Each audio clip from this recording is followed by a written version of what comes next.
Hey guys, this is Matt with another Minecraft video. So I'm here on a new server, at least news for me, MassiveCraft, and I wanted to do a review of this server because it's just so incredibly awesome and cool and different from my experiences. And I've got a couple MassiveCraft staff members, massive staff if I can call you, that are on Skype with me right now, Mon Marty and Levers. Why don't you gentlemen, say hi to the YouTube audience out there? Hello. How you guys doing? Good. So first off, here we are in MassiveCraft, and I'm standing outside a base that I've been working on. I've been on the server for I think 1 week and 6 days now. Let's see what Scene tells me. I've been on here. Yeah, one week 6 days ago is when I began. And what I found this server when looking for other faction servers, just because I've been a factions player for a while now, and I like different experiences. And MassiveCraft is so different than any other faction server that I've experienced thus far that I had to just do a video on it. And there are three big things that stand out to me. And before I go into them, I should mention MassiveCraft. You have a huge claim to fame. Oh, I'm being attacked by something. You have a huge claim to fame in that you guys actually developed the factions plugin. Is that right? Yeah. Well, maybe not you Kaorian was the personally, original coder. but Well, yeah. Kaorian is the server owner in technicality, and he is the main, if not only, coder of factions. However, recently we've had multiple staff members who've also taken interest in further development of said plugin, and therefore it would be fair to state we have developed the factions plugin, yes. Yeah, and it's so fascinating to me because you guys developed the factions plugin, and yet on a dozen other servers that I've investigated, factions is very very different than on MassiveCraft. So I'm going to address those differences right now. And I'd like to kind of hear you. I'm going to share what my experience has been on other faction servers, and I'd like to ask you some questions about the experience on MassiveCraft. So on other faction servers, what I typically experience is that people build bases, and they're oftentimes cobble boxes essentially that are covered in water, and then a layer of cobblestone wall, and then more water, and so on and so forth. And sometimes they can have 10, 20 walls because everyone else is trying to build these redstone cannons with dispensers and whatnot to launch TNT, and sometimes sand combined with TNT for what's called a hybrid shot to destroy those bases. But on MassiveCraft, there's one huge difference, which is that explosions don't cause damage to blocks. Now, that blows my mind. I'm guessing that a lot of the people that would be watching this that have shared my experience on factions are saying, "Wait a minute, what is factions without blowing up people's bases? That's what you do." So tell me, what is MassiveCraft factions if you're not blowing up people's bases? What is a raid like on MassiveCraft? I think rather the first question I would have to ask in response is, what is the fun of seeing your base being blown up?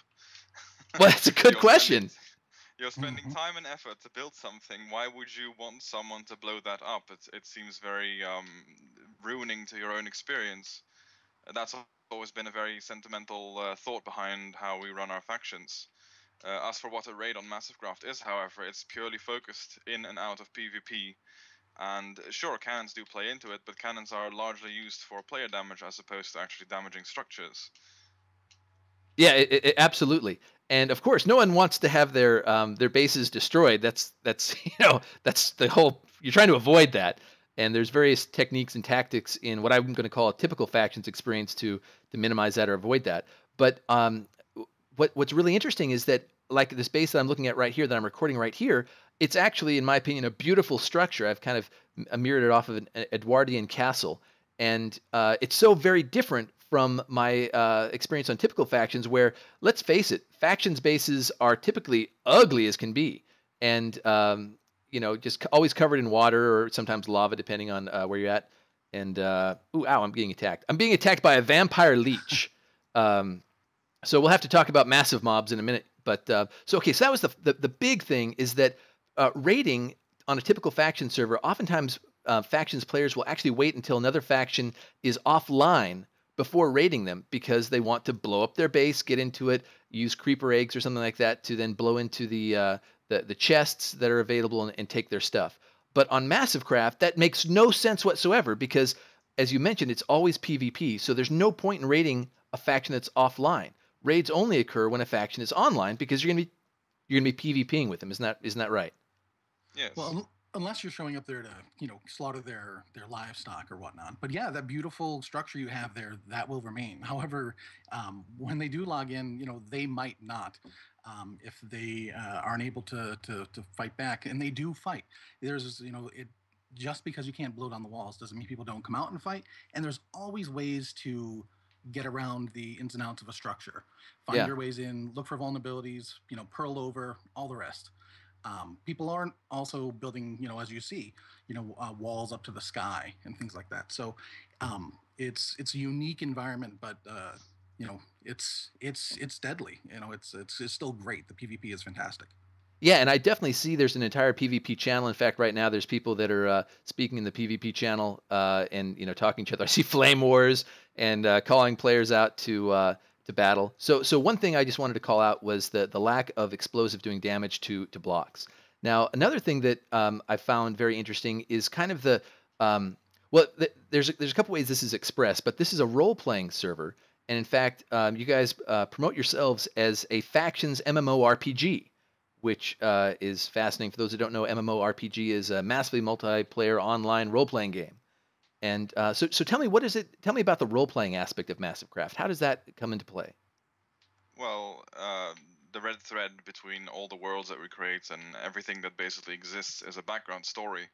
The idea behind factions is that you are setting up either like a mercenary guild or a kingdom or a castle or whatever you want to live inside this world, and everyone else lives inside this world as well. Now, there are varying degrees of participation. There are some factions which are really hardcore about participating in the roleplay universe, and then there are other factions who really couldn't care and run around with like Osama bin Laden skins. But the idea behind that is that we provide the roleplay experience as a backbone and as a service, not as a enforced model. So players are able to choose whatever experience they like in the factions world, as long as they, to some degree, keep their buildings in a roughly medieval setting and do not impede upon the roleplay experience of others in certain areas.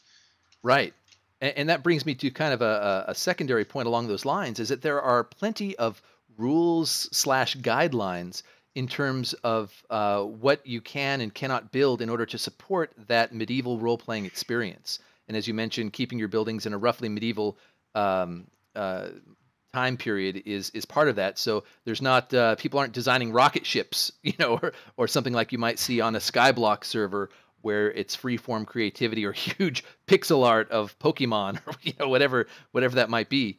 And so that's also another interesting part of the role playing experience. Uh, Along those lines, I've also noticed particular rules that what I would that make me think of this as being a gentleman's faction server, and not to exclude the gentle women out there, but for example, tell me about the limitations of raids and warfare. So there are particular rules of warfare that are on the server. Tell me about those. The regulations, I mean, I suppose they look more complex to a person who's not used to raiding wars. We, in fact, recently rewrote them a little bit to accommodate the fact that there should be a lot less paperwork and bureaucracy in the entire system. But the general understanding is that a war occurs, and whatever goes in that war is fine as long as it doesn't like literally make people want to quit the server. So as long as as long as people respect each other with that fifth rule, then the only other rule that applies is that there's a certain situation where a person may call what we call max tribute to piece themselves out of a war forcibly. The raiding faction must accept a maximum tribute surrender, um, because a person must always have the ability to opt out of a war whenever they want to. The number of actual regals gained from the max tribute is, of course, still like quite a steep number if your faction is large. So it's always still worth the while to be a peer, so you don't get the situation where a person pays you off with a very small amount of money and then laughs at you while you have to make peace with them, Right. basically. Yeah, so and that to me is fascinating because in my previous experience, wars have been what would probably be considered all-out wars or total wars of annihilation, where players oftentimes do leave a server after having had their faction base raided and destroyed. Oftentimes there's betrayal and inciting. For example, where someone will leave the back door open, so to speak, to a base. Usually it's much worse than that. Usually that person who is somehow managed to join a faction that they secretly hold in allegiance to another faction will then just completely destroy that other faction's F home, their base, take everything, take all their loot, all their chests, and so on. And it makes for a very unpleasant experience. I personally have had experience leading factions that have been betrayed. In fact, very recently, A faction on another server I played on, one of the members decided that it would be fun to TNT our entire F home, and hundreds of hours of work that had gone into building that and beautifying the inside of it were destroyed because someone had a bad day or was otherwise not a very I guess good sport in terms of playing what, in my opinion, was a game of cannons and castles, where you built cannons to try to overcome defenses and so on. And so anyone betrayal could just completely and totally destroy a faction, and cause people to lose interest or to no longer play it. I don't find bullying as a main tactic to win a war very appealing. It creates a very toxic environment. Yeah, absolutely, and yet it's very common in fact, I would say it's the norm in the quote unquote typical faction servers that I've had experience with. Another thing I noticed in the rules, and I'm not sure if this is current or not, but that raids are not supposed to last more than 2 hours. Is that a current rule on MassiveCraft? No, that's not a current rule. Okay. That would be part of the older rule set. Yeah, that's been simplified. So. Okay. Oh, that interesting. Was supposed to go somewhere else in private books. Never mind. Oh, that's okay. So anyway, I find this to be far more of a gentleman's faction server, where there's a much more of an environment of a friendly competition, which is the environment that I personally enjoy most out of factions. I'm not by any means a pacifist. I enjoy the conflict and the challenge of factions, but at the same time, when I'm not a fan of griefing. One of my own rules in my own faction on this other server that is what I'll call a typical faction server is that we don't inside or grief other bases. We may blow our way in and we may take their stuff. That's kind of what is supposed to happen on that type of a faction server. But if there's a work of art or something where someone has put their soul into building, a statue or whatever, we're not just going to blow it up just to spite them, just to cause them grief. That's not at all and yet I will say that that's very, very common, and what I consider to be an unfortunate part of the typical factions experience. So I appreciate greatly that you guys have built a faction server that where that really doesn't happen, or at least not often. I certainly don't see even too many complaints in the global chat about that having happened. Of course, people come to a server and they play the way they're going to play, but so anyways, it's fascinating difference. Yeah, I mean, let's just say there are cases, of course, but we do a lot of moderation, and you are allowed to, if missions are such that you can, break down the door and put a hole in a wall to gain entrance, that's acceptable here. Absolutely, but not like you said, grief for the sake of grief. It should also be said that betrayal does happen in factions, but we have a very strong understanding and concept of karma, where if a player does something like that, they tend to get called out in the community and become a pariah, because that's sort of a behavior that people do not like here. Right. So it does occur, but probably not to such a degree, and the community is very self-judging and moderating, I would say, almost to the point. Yeah, that's fantastic. I really like that about it. And I will say this is a very heavily moderated server relative to what I've seen, in mostly in a good way. And it's not just the moderation. Like he was saying, a lot of the players here, they have a lot invested in the server. They've been around a long time. Many of them run factions, like with buildings, like you have there. So you feel like you're a part of the server. And when people, aren't fitting in with that environment, people speak up. So there's a different attitude here. It's my favorite thing about the server. Yeah, that's really, really awesome. I will say I had in my first few hours on the server, I had an interesting moderating experience. Whereas I was learning the ins and outs of MassiveChat, which is one of the many, many, many, many custom plugins on the server, which I'd love to spend some time on. That I spoke in the wrong chat. I think I used the trade chat to ask a question that should have been in the help chat, and I got a warning from one of the moderators. An official. I don't know if you guys if you use /warn or some variation, but I probably have something on my history as a scofflaw. Warnings don't show up. Oh, they don't? We generally believe that players should be corrected individually and should never be publicly humiliated in front of other players. So, for example, also where you see another server where a person's been banned and you see the reason in public, that's all nonsense. That never appears in MassiveCraft. Punishment is between the staff and the player should never feel that extra pressure to deal with the reputation they get from punishments by the staff publicly. Right. So right. Warnings are always just between you and the staff, and they disappear as soon as they're posted. Well, that's great. Friendly reminder. Yeah. That's excellent. Again, in my past experiences, so I think I mentioned to you that I'm staff on another server out there, and we use something called BM Info, Band Manager Info, to keep track of bans and warnings and mutes and things like that for various players. But it definitely shows up on your record, so to speak, when you receive a warning. But I appreciate the fact that there's not there are flame wars sometimes in chat, but they're typically limited to the PvP channel, and they're oftentimes addressed by members of the community. There just seems to be a far more mature community on MassiveCraft than what I've experienced elsewhere. So, you care to speak to that? The PvP chat also sort of exists for that very purpose. All other chats are extremely moderated to be purely purpose oriented, as well as very clean and kid and family friendly, I would say. The PvP chat is a little bit different in that it's sort of an opt-in chat channel where you sort of subscribe to that sort of language. You might potentially expose yourself to that sort of language. It's still moderated, however, as things such as sexism, discrimination, racism, all that stuff, not permitted. But to a degree, light provocation and light flaming of each other is permitted in that chat to blow off steam, so it doesn't happen elsewhere, basically. Right. That makes a lot of sense. Well, again, I appreciate that. So let's dive into the plugins, because I know plugins are a major part. The development, the spirit of coders and developers in MassiveCraft seems to kind of permutate everything here, or permeate, excuse me, everything here. Talk to me about some of the plugins that are on the server. Levers, you might be able to say something Well, about there, Quest. it's funny because there are so many. He mentioned Quest, and I'll start with Quest because that's something you're not going to find anywhere else. Because Kaorian, he's shared many of his plugins with the world, like Factions. It's a perfect example.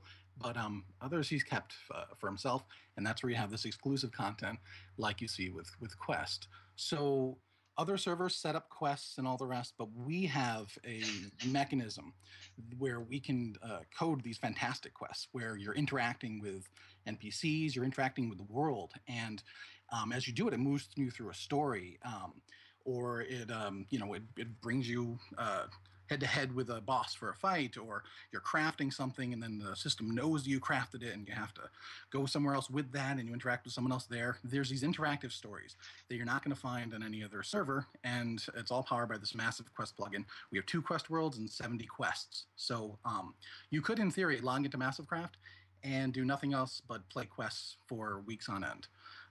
But what most players do is they log in, they RP, they set up a faction, they do all of that stuff, and when they want extra loot and they want to go fight or just have fun, they go off and play these quests.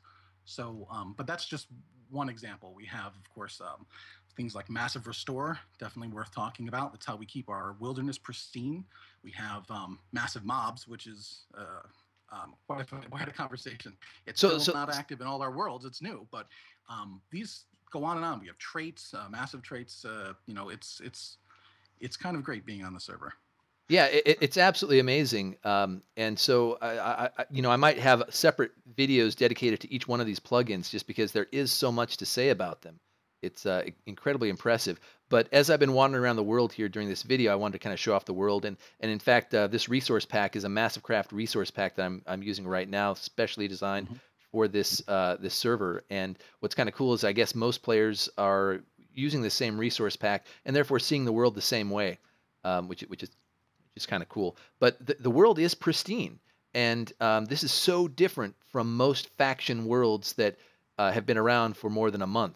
Faction worlds that I am typically seeing have big long furrows dug in them. They're just absolutely destroyed. All the trees are, the entire map is denuded in about 2 months or something like that, as people are taking wood or whatever.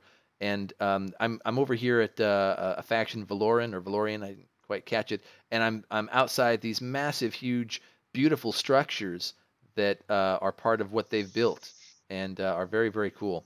So Massive Restore essentially goes through, correct me if I'm wrong, guys, but goes through and once a month, depending on the settings, I guess, the entire world is restored. Any chunks that are not claimed.